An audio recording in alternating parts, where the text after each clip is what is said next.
অনেক রাশিফল আমি এখানে আপলোড করে থাকি, কিন্তু অনেক ক্ষেত্রেতে অনেক প্রিয় দর্শক বন্ধুগণের প্রশ্ন থাকে যে আমাদের জন্ম তারিখ বা জন্ম সময় সঠিকভাবে জানা নেই, সেই ক্ষেত্রেতে আমাদের রাশি কি হবে সেই সম্পর্কে জানা যাবে কিনা, সেই সম্পর্কে কিন্তু আমি অনেকগুলি ভিডিও অলরেডি আপলোড করে দিয়েছি। যাদের নামের প্রথম অক্ষর কি হলে তাদের দোষ গুণ স্বভাব বৈশিষ্ট্য এবং তাদের ভাগ্যের উন্নতি ঠিক কোন সময়তে ঘটতে লক্ষ্য করা গিয়ে থাকে। আজকে যে ভিডিওটি আমি এখানে আলোচনা করব সেটা হচ্ছে যাদের নামের প্রথম অক্ষর ইংরেজিতে ভি এবং বাংলাতে ভ দিয়ে শুরু হয়ে থাকে তাদের কোন রাশি হতে পারে এবং তাদের দোষ গুণ বৈশিষ্ট্য বা তাদের বিশেষ করে বলবো যে কত বছর বয়সেতে তাদের ভাগ্যের উন্নতি ঘটতে লক্ষ্য করা গিয়ে থাকে, সেই বিষয় নিয়ে এখানে বিস্তারিত আমি আলোচনা করব। আশা করছি পুরো ভিডিওটা খুবই গুরুত্বপূর্ণ হতে চলেছে যাদের নিজের রাশি সম্পর্কে জানা নেই, এবং সকল প্রিয় দর্শক বন্ধুগণের কাছে কিন্তু এই ভিডিওটা বিশেষ গুরুত্বপূর্ণ। কারণ বলবো একটাই যে তোমার কর্মক্ষেত্রতে অথবা তোমার হয়তো প্রেমিক বা প্রেমিকার নামের প্রথম অক্ষর ভি, বা তুমি স্কুল বা কলেজে যাচ্ছ সেখানেই হয়তো দেখা গেল কারো নামের অক্ষর প্রথম অক্ষর ভি দিয়ে শুরু হচ্ছে, তাদের সম্পর্কে তুমি কিন্তু আগে থেকেই জানতে পারবে এবং আগে থেকে ওয়াকিবল হতে পারবে যে তারা ঠিক কেমন। নমস্কার প্রিয় দর্শক বন্ধুগণ, আমি শ্রী পরাশর তোমাদের সকলকে জানাই সাদর অভ্যর্থনা তোমাদের এই প্রিয় চ্যানেল দ্য ডাইরেকশন অফ ডেস্টিনিতে। আশা করছি প্রিয় দর্শক বন্ধুগণ সকলে তোমরা বেশ ভালোই আছো। ভিডিও শুরুর পূর্বেই বলবো, যদি আমার সাথে কেউ পরামর্শ গ্রহণ করতে চাও তাহলে উপরে যে নাম্বার দেওয়া আছে সেই নাম্বারেতে হোয়াটসঅ্যাপের মারফতে বুকিং করতে পারো। এই সার্ভিস কিন্তু পেইড সার্ভিস। ভি অর্থাৎ ইংরেজি অক্ষর ভি যাদের নাম শুরু হয়, ভি দিয়ে যাদের নাম শুরু হয় বা বাংলাতে ভ দিয়ে যাদের নাম শুরু হয় তাদের ক্ষেত্রেতে কিন্তু বলা যায় যে বৃষ রাশির জাতক জাতিকা। কিন্তু বৃষ রাশির জাতক জাতিকা মানেই তো হচ্ছে শুক্রদেব। শুক্রদেব যেহেতু রাশির অধিপতি গ্রহ, কিন্তু আরেকটা কথা এখানে বলা উচিত, বৃষ রাশির জাতক জাতিকাদের মধ্যে বা বৃষ রাশিতে কিন্তু তিনটি নক্ষত্রের প্রভাব লক্ষ্য করা গিয়ে থাকে। এই তিনটি নক্ষত্র হচ্ছে কৃত্তিকা, রোহিণী এবং মৃগশিরা নক্ষত্র। তা বলে কি তিনটি নক্ষত্রেরই প্রভাব থাকে না শুধুমাত্র শুক্রদেবের প্রভাব থাকে? প্রিয় দর্শক বন্ধুগণকে একটা কথাই বলতে চাই, তিনটে নক্ষত্রের অধিপতি গ্রহ কিন্তু তিনটে আলাদা আলাদা। তাই এখানে বিচার্য বিষয় হচ্ছে যে কোন কোন নক্ষত্র বা কোন কোন গ্রহের প্রভাব এখানে লক্ষ্য করা যায়, বা তার উপরেই কিন্তু এই সকল জাতক জাতিকাদের দোষ গুণ বৈশিষ্ট্য ইত্যাদি কিন্তু লক্ষ্য করা যায়। প্রথমেই বলবো যে রবি, চন্দ্র এবং মঙ্গলের নক্ষত্র হচ্ছে এই তিনটি নক্ষত্র। রোহিণী এবং মৃগশিরার নক্ষত্রতে নামের প্রথম অক্ষর ভি থাকে, তাই অতি অবশ্যই কিন্তু রোহিণী এবং মৃগশিরার নক্ষত্র অর্থাৎ চন্দ্র এবং মঙ্গলের প্রভাব এবং শুক্রের প্রভাব কিন্তু এদের মধ্যে প্রচন্ড পরিমাণে বেশি লক্ষ্য করা গিয়ে থাকে। রাশির অধিপতি যেহেতু শুক্র গ্রহ, শুক্র গ্রহকে কি বলা হয়ে থাকে? ভোগ বিলাসের কারক গ্রহ, আমাদের সুখ স্বাচ্ছন্দ্য, গাড়ি বাড়ি ইত্যাদির কারক গ্রহ এবং প্রেমের কারক গ্রহ, সম্পর্কের কারক গ্রহ, বিবাহ জীবনের কারক গ্রহ। আবার কেরিয়ারের দিক থেকে বলা চলে যে আর্টিস্টিক্যাল কাজের সাথে, কলাকুশলী জাতীয় কাজের সাথে, সফটওয়্যার জাতীয় কাজের সাথে যুক্ত এই সকল জিনিসগুলোকে কিন্তু শুক্র দ্বারা বিশেষভাবে প্রভাবিত হতে লক্ষ্য করা যায়। যেহেতু শুক্রের প্রভাব ভি নামক জাতক জাতিকাদের উপরে লক্ষ্য করা গিয়ে থাকে, তাই একটা জিনিস মনে রাখবে যে তোমাদের মধ্যে একটা জিনিস লক্ষ্য করা যায় যে ভালো খাবো, ভালো পড়বো, ভালো জায়গাতে থাকবো, ওয়েল ডেকোরেশনের বাড়িতে থাকবো, নিজেকে একটা আমেজ প্রিয় করে রাখবো, ভালো জায়গাতে ঘুরতে যাব, কোনো জায়গাতে ভালো নতুন কিছু ক্রিয়েটিভ জিনিস তৈরি করব ইত্যাদি কিন্তু প্রচন্ড পরিমাণে লক্ষ্য করা গিয়ে থাকে।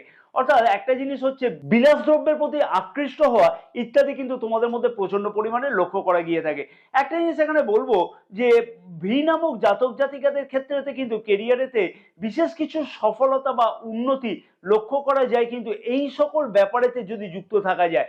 অর্থাৎ যেটা হচ্ছে যে কলা কুশলী, অর্থাৎ কিছু তৈরি করবো, নিজের কিছু ক্রিয়েটিভ কিছু জিনিস তৈরি করবো, অর্থাৎ সেটা কিন্তু সফটওয়্যার ডেভেলপমেন্ট হতে পারে, হসপিটালিটি ম্যানেজমেন্টের দিকে হতে পারে, অথবা এমন কিছু জিনিস যেটা কিন্তু নিজে কিছু ক্রিয়েশন করব। নাচ গানের প্রতি কিন্তু তোমাদের ভীষণ পরিমাণে আকৃষ্ট হতে লক্ষ্য করা যায়, অথবা এইটা বলবো না আমি যে পেশা হিসেবে নিচ্ছ সেটা, কিন্তু তোমাদের কিন্তু এই বিষয়তে নাচ গান বা কোনো সিনেমা ইত্যাদি বিষয়তে কিন্তু বিশেষভাবে আকৃষ্ট হতে লক্ষ্য করা গিয়ে থাকে।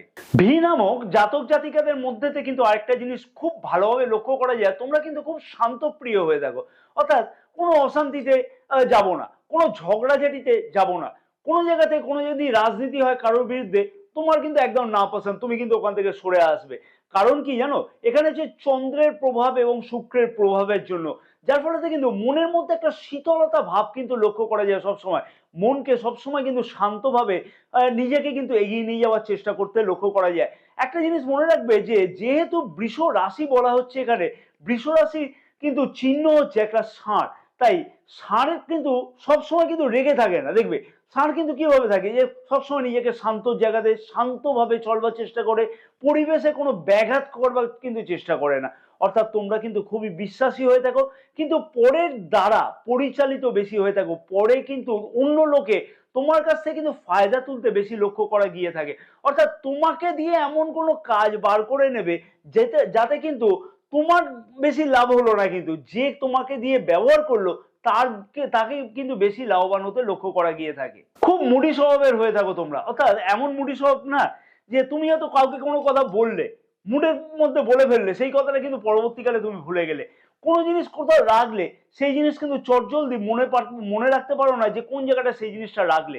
অতএব এই জিনিসগুলো তোমাদের মধ্যে খুব ভালোভাবে লক্ষ্য করা গিয়ে থাকে। মনের মধ্যে কিন্তু অনেক কিছু নতুন নতুন আইডিয়া চলে, প্রচুর নতুন নতুন আইডিয়া, কিছু করব, কিছু নতুন কিছু ক্রিয়েশন করব, নতুন কিছু জিনিসে ভাববো, গভীর জ্ঞান নেবো, এগুলো বিষয় থেকে বিশেষ কিন্তু তোমাদের মধ্যে একটা প্রভাব লক্ষ্য করা যায়। কারণ কি জানো, যে শুক্রের প্রভাব, শুক্র হচ্ছে দৈত্য গুরু। গুরু কখনো, একটা কথা বলবো যে গুরুদেব কখনো কিন্তু জানবার কখনো শেষ থাকে না, একটার পর একটা বিষয়তে কিন্তু জানবার চেষ্টা করে থাকে।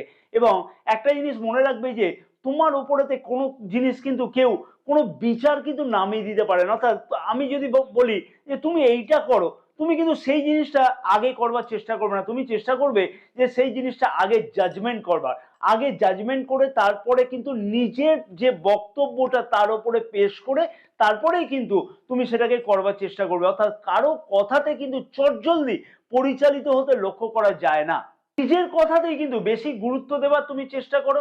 অর্থাৎ অন্য যে কোনো কথা বললো না কেন, সেই কথাটার থেকে কিন্তু নিজের কথা গুরুত্বটা বেশি দেবার তুমি সবসময় চেষ্টা করে থাকো। তার ফলে কিন্তু অনেক সময়তে দেখা যায় যে আশেপাশের লোকজনও কিন্তু তোমার প্রতি মাঝে মাঝে কিন্তু অতিষ্ঠ হচ্ছে। অর্থাৎ তুমি হয়তো কারো কথা শুনলে না, তুমি হয়তো তাকে কোনো সেই রকম তার কথাটা তুমি জ্ঞানার্জন হিসেবে নিলে, কিন্তু সেই জ্ঞানটাকে অ্যাপ্লাই করলে না, তুমি তোমার নিজের মতো করে সেই জিনিসটাকে তৈরি করবার চেষ্টা করলে বা নিজের মতো করে সেই কাজটাকে আগে এগিয়ে নিয়ে যাওয়ার চেষ্টা করে থাকো সব সময়তে। কোনো কিছু আইডিয়া তোমার মনের মধ্যে চললেও সেই আইডিয়াটাকে যে একদম অ্যাপ্লিকেবল করবো, অর্থাৎ ভালোভাবে কোনো কাজ করব, সেই কাজটাতে একটা কোনো প্ল্যান মাফিক এগিয়ে যাব, সেই বিষয়তে কিন্তু মাঝে সাঝেই অলসতা লক্ষ্য করা যায়, যেহেতু চন্দ্রের প্রভাব এবং শুক্রের প্রভাব থাকে বলে। তবে যে কাজ কিন্তু শুরু করা হয় বা শুরু করো তোমরা, সেই কাজ কিন্তু অতি অবশ্যই আস্তে আস্তে ধীরে সুস্থে কিন্তু প্ল্যান মাফিক আগে এগিয়ে নিয়ে যাওয়ার চেষ্টা করো। মঙ্গল এবং শুক্রের প্রভাব থাকবার জন্য এখানে কিন্তু তোমাদের মধ্যে কামুকতা ভাব কিন্তু প্রচন্ডভাবে লক্ষ্য করা গিয়ে থাকে, এবং চটজলদি কিন্তু যে কোনো সম্পর্কের মধ্যে তোমরা গভীরভাবে জড়িয়ে যাবার চেষ্টা করো। তার ফলে কিন্তু অনেক ক্ষেত্রে ভবিষ্যতে বিশেষ কিছু অসুবিধা লক্ষ্য করা গিয়ে থাকে। আমার একটি বিশেষ পরামর্শ থাকলো তোমাদের জন্য যে চটজলদি কারোকে ট্রাস্ট না করা, চটজলদি যে কোনো সম্পর্কতে না যাওয়ানোটাই উচিত হবে, তাতে কিন্তু ভবিষ্যতে বেশ কিছু উন্নতি লক্ষ্য করা যেতে পারে। যেহেতু মঙ্গলের প্রভাব খানিকটা হলেও লক্ষ্য করা যায় তোমাদের মধ্যে, তাই যে কোনো কাজেতে কিন্তু অন্য যদি কেউ সাহায্য প্রাপ্তির লক্ষ্য করা যায়, তাকে কিন্তু তুমি সাহায্য করতে থাকো। তবে তোমাদের মধ্যে বিশেষ দুইটি দোষের সম্পর্কে আমি এখানে বলবো যে নিজের জ্ঞানটাই যে শ্রেষ্ঠ জ্ঞান, সেটা কিন্তু অনেক ক্ষেত্রেতে বিশেষ কিছু অসুবিধার কারণ হয়ে দাঁড়ায়, এবং তাতে কিন্তু বিশেষ কিছু সম্পর্কে অবনতিও ঘটতে লক্ষ্য করা যায়। একটা কথা মনে রাখবে যে তোমরা যে সম্পর্কের মধ্যে মাঝে মধ্যে জড়াও, সেই সম্পর্কতে কিন্তু তোমার জ্ঞানের এই কারণেতে কিন্তু সেই সম্পর্কের অবনতি হতে লক্ষ্য করা গিয়ে থাকে। তোমাদের মধ্যে ইনটিউশন পাওয়ার কিন্তু যথেষ্ট পরিমাণে লক্ষ্য করা যায়, এবং সেই ইনটিউশন পাওয়ারের ফলেতে কিন্তু অনেক সময়তে তোমাকে কিন্তু ভুল প্রমাণিত হতে হয়। অর্থাৎ তুমি কারোর সম্পর্কে চটজলদি আগে কিন্তু জাজমেন্ট করে নাও, সে কিরকম হতে পারে না হতে পারে, সেই বিষয়তে কিন্তু একটা পদক্ষেপ নেওয়ার চেষ্টা করো। তার ফলেতে কিন্তু অনেক সময়তে সেই পদক্ষেপ বুমেরাং হয়ে আসতে লক্ষ্য করা যায়। তাই এই দুইটি বিষয়তে অতি অবশ্যই তোমাদের কিন্তু খানিকটা হলো রেকটিফাই করে নেওয়াটা উচিত হবে।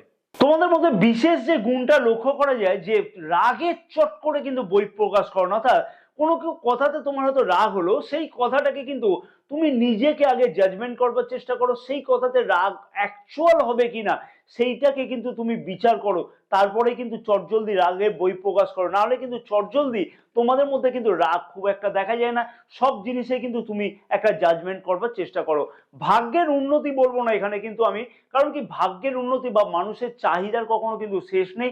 এবং আরেকটা কথা বলা চলে যে ভি নামক কিন্তু অনেকের জাতক জাতিকা হতে পারে, বা যাদের রাশিফল, যাদের নিজের রাশি সম্পর্কে জানা আছে, তাদের হয়তো লক্ষ্য করা গেলে যে বৃষ রাশি নয়, জন্ম তারিখ জন্ম সময় অনুযায়ী বৃষ রাশি হলো না, কিন্তু নামের প্রথম অক্ষর অনুযায়ী বৃষ রাশি, তাদের ক্ষেত্রেতেও কিন্তু আমি এই জায়গাটাকে বলবো যে ভালোভাবে জাজমেন্ট করাটা উচিত হবে। কারণ কি একটা কথাই তোমাকে বলবো যে স্বপ্নকে বাস্তব করবার জন্য যা যা পদক্ষেপ করবার দরকার, সেই পদক্ষেপগুলোকে কিন্তু একটু দেরি হতে লক্ষ্য করা যায়। সাধারণত কিন্তু 32-33 বছর বয়স থেকে কিন্তু 36 বছর বয়সের মধ্যে দিয়ে কিন্তু নিজের স্বপ্নকে বাস্তবায়িত করতে লক্ষ্য করা গিয়ে থাকে। অর্থাৎ তোমার যে স্বপ্ন, তুমি হয়তো একটা গাড়ি কিনবে, তুমি হয়তো একটা বাড়ি করতে চাইছো, তুমি হয়তো একটা ব্যবসা তৈরি করতে চাইছো, তোমার হয়তো কোনো কর্মক্ষেত্রে পদোন্নতি দরকার বা তোমার বিবাহ দরকার, সেই ক্ষেত্রেতে লক্ষ্য করা গিয়ে থাকে সাধারণত যে 32 বছর বয়স থেকে কিন্তু 36 বছর বয়সের মধ্যেতে অনেক কিছু স্বপ্ন বাস্তবায়িত হতে লক্ষ্য করা গিয়ে থাকে। এবং আমি আরেকটা কথা প্রিয় দর্শক বন্ধুগণকে বলবো, এটা সামগ্রিকভাবে বিচার করে এখানে বলা হলো। এবার দেখতে হবে যে তোমার যদি সত্যিকারের জন্ম তারিখ জন্ম সময় জানা নাই, সেই ক্ষেত্রে হস্তরেখা বিচার করে, নামের ক্ষেত্রেতে সংখ্যা তত্ত্বকে বিচার করে তারপরে অরিজিনাল ফ্যাক্টে কিন্তু আসা উচিত হবে। সামগ্রিক রাশিফল নিয়ে তোমরা একটা ওভারঅল কিন্তু ধারণা নিতে পারো যে কেমন হতে পারে না হতে পারে। আশা করছি পুরো ভিডিওটা তোমরা দেখে মন দিয়ে বোঝবার চেষ্টা করেছো, তোমাদের মধ্যে এই গুণ এবং দোষগুলো কতটা পরিমাণে আছে বা কি কি মিলল অতি অবশ্যই কিন্তু কমেন্টস করে জানাতে একদমই কিন্তু ভুলবে না। এবং আরেকটা জিনিস তোমাদের কাছে অনুরোধ করব যে কমেন্টস করে কিন্তু তোমার যে নামের প্রথম অক্ষর সেটা কিন্তু জানাতে ভুলবে না। তোমাদের যদি জন্ম তারিখ জন্ম সময় যদি না জানা থাকে, তাহলে আমি চেষ্টা করব যে সেই বিষয়তেও কিন্তু বা সেই নামের প্রথম অক্ষর দিয়েও সামনের দিনকে আবার একটি ভিডিও আনবার জন্য। অবশ্যই ভিডিওটা যদি ভালো লাগে একটা লাইক করতে ভুলবে না। যাদের এই চ্যানেলটা সাবস্ক্রাইব করেনি তাদেরকে অনুরোধ করবো যে চ্যানেলটাকে সাবস্ক্রাইব করে নেওয়ার জন্য, ভিডিওটা ব্যাপক পরিমাণে শেয়ার করবার জন্য তোমার ভাই বোন বন্ধু বান্ধবের কাছে, তারাও জানতে পারবে যে ভি নামক জাতক জাতিকাদের কোন বিষয়তে বিশেষ কিছু উন্নতি, কোন কোন বিষয়তে সফলতা, বা কত বছর বয়সেতে বিশেষ কিছু স্বপ্নকে বাস্তব করতে লক্ষ্য করা যায়। পাশে থাকা বেল আইকনটিকে প্রেস করে দিয়ে অতি অবশ্যই অল নোটিফিকেশনে কিন্তু সিলেক্ট করে রাখবে, তাতে কিন্তু সমস্ত ভিডিও নোটিফিকেশন তোমাদের কাছে আগে পৌঁছবে। জয় মাতারা। সকল প্রিয় দর্শক বন্ধুগণের সকল মনোবিষ্ট কামনা যেন পূর্ণ হয়ে থাকে।